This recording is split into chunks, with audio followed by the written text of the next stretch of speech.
आदरणीय साध संगत जी, बड़े प्यार से कहना धन निरंकार जी। साध संगत जी, जैसा कि दास पहले भी कह चुका है कि प्रार्थना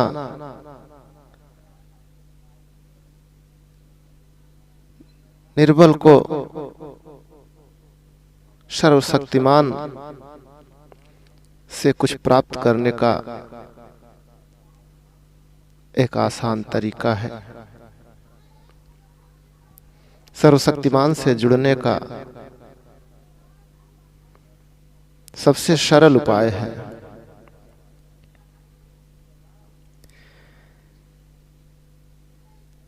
साध संगत जी। प्रार्थना कोई बुद्धि से या अक्ल से नहीं की जाती है। प्रार्थना तो हृदय की वह पुकार है जो निर्बल, कमजोर और बेबस व्यक्ति अपने से उत्तम शक्ति के आगे करता है। इस शक्ति के सामर्थ्य पर उसे विश्वास होता है और उसे यह भी विश्वास होता है कि उसकी फरियाद सुनी जाएगी और वह संकट से बाहर भी निकल आएगा।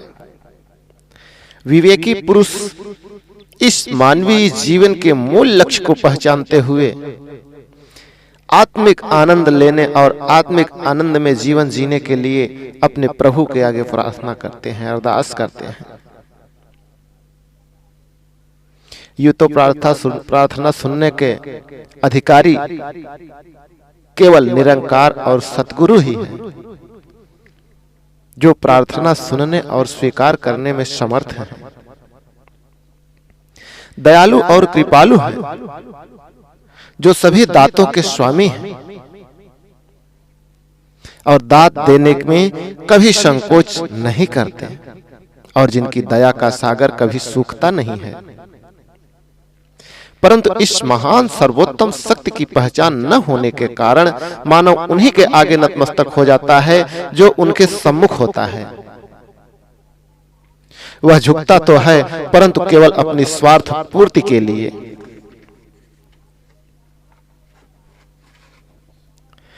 छोटे छोटे हितों के लिए, छोटी छोटी बातों के लिए मानव दूसरे मानव को भगवान का दर्जा देना शुरू कर देता है। उसे गरीब, निवाज, स्वामी, कृपालु, दयालु और यहाँ तक कि परवरदिगार तक के विश्लेषणों से पुकारता है। यदि पुलिस वाला चालान काट कर जुर्माना करने लगे तो उसके पांव पकड़कर क्षमा के लिए प्रार्थना करता है। 100-200 रुपए बचाने के लिए उसके आगे घुटने टेक देता है। दफ्तरों में अक्सर देखा जाता है कि यदि किसी अधिकारी से कोई अनुचित लाभ उठाना हो तो कर्मचारी सभी हथकंडे अपनाते हैं और चापलूसी करते हैं, उसके पांव पकड़ते हैं और अपने नन्हे नन्हे बच्चों का वास्ता देकर उनसे दया की भीख मांगते हैं। यदि बात न बने तो अपने नन्हे बच्चों को भी उनके कदमों में डाल देते हैं। आंखों में आंसू लिए ये बच्चे उस अधिकारी से हमदर्दी और क्षमा की भीख मांगते हैं।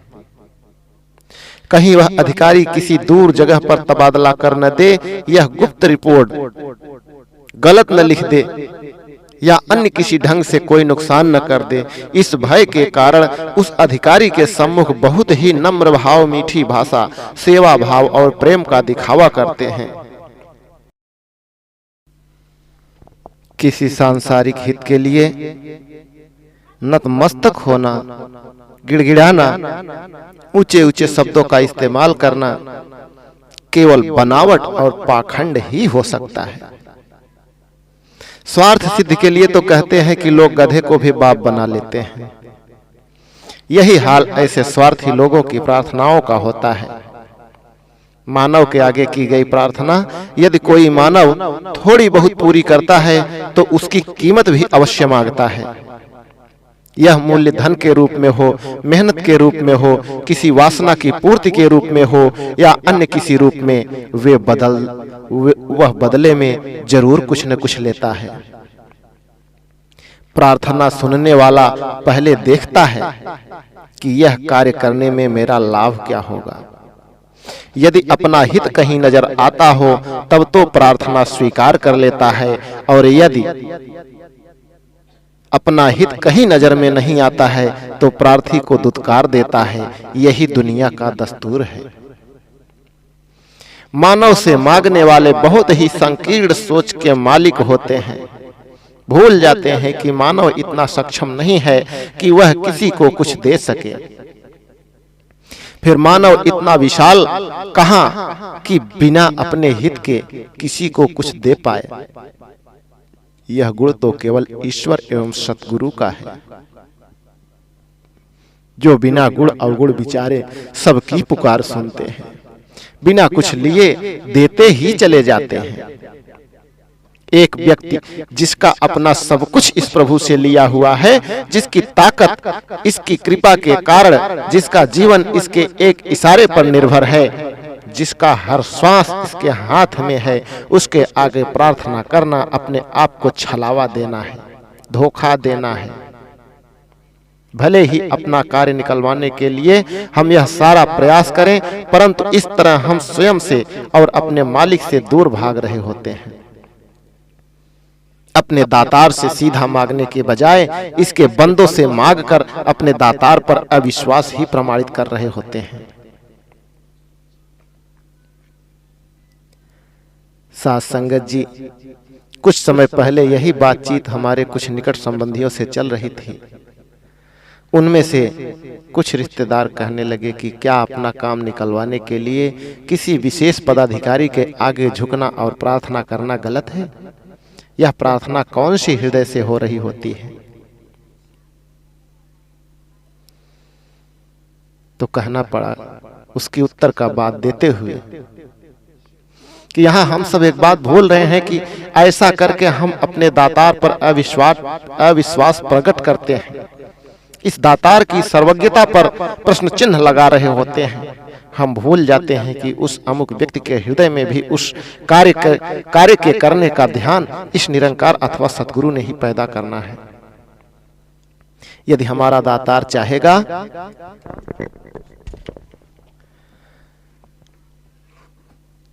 तो वह हमारी प्रार्थना सुनेगा, हमारा कार्य करेगा, वरना टाल मटोल कर देगा। इसलिए यदि हम किसी व्यक्ति विशेष से प्रार्थना करके कोई कार्य करवाना चाहेंगे तो हो सकता है कि वह हमें निराश कर दे, परंतु यदि हम प्रार्थना अपने सतगुरु के चरणों में करते हैं और सतगुरु उस अमुक व्यक्ति के हृदय में हमारा कार्य करने का भाव पैदा कर देते हैं तो वह व्यक्ति हमारा कार्य अवश्य करेगा और हम पर उसका एहसान भी नहीं होगा। इसके विपरीत यदि हम प्रभु के विश्वासी भक्त दुनिया में विचरण करते करते कहीं जीवन की गाड़ी रुक सी गई है अथवा किसी उलझन में फंस गई है, तो यदि हम इस निरंकार के आगे ही प्रार्थना करते हैं तो यह सर्वशक्तिमान जिस व्यक्ति के घट में चाहे बैठकर हमारा कार्य सिद्ध कर देगा। इसने किसी से पूछना नहीं, किसी से अनुमति लेना नहीं, सभी घट इसके आगे हैं। इसलिए निरंकार के आगे की गई प्रार्थना हमारे लिए अनेक द्वार खोल देती है।